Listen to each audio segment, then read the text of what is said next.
I think man needs to suffer. A man wasn't born with the sole purpose to entertain and please himself with endeavors that provide little value to the grand scheme of his limited life. Every great man to ever exist didn't suffer for the sake of himself, but for the greater good of their loved ones, romantic partners, friends, acquaintances, and strangers.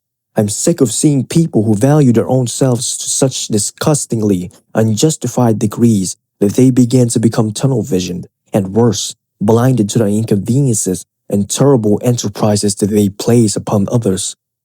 I don't believe that a man needs to be inherently perfect for him to be able to notice the minute details that could cause his oversights, but I value a man who tries and attempts to be better and strives for it. Not for any selfish ideologies or ulterior motives, but for the sake of the collective good and thereafter the goods that come from it. I notice how people neglect this basic manner, this fundamental courtesy that we should be giving upon the world because they are so interested in themselves and as they would proclaim to be their individual journeys, failing to realize that a major portion of the source of their success is the people who they choose to neglect and are always under the assumption that they instead should be served by those very same people because they have an unspoken right to be so. I refuse to be entertained with this delusion. For one, because I strive to be more grounded and refuse to neglect the efforts of the ones who have molded me for what I am today.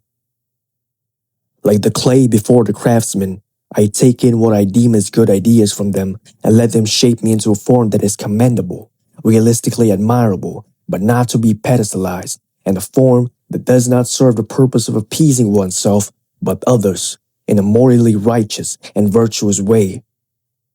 Besides inherent suffering, I believe that continuous development of the mind is the most worthwhile and fulfilling pursuit that I've ever endeavored to chase in my entire life.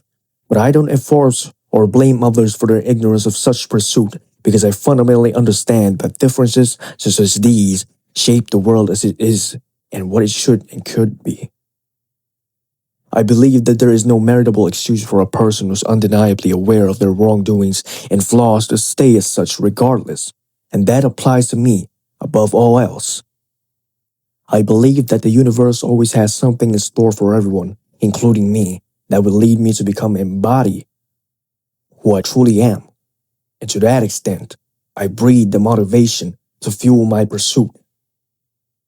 Gratitude, peace, love, balance, mental agility, persistence, and desire of the greater good is what I value, and I want to make certain that these are the very same principles that I strive to live by.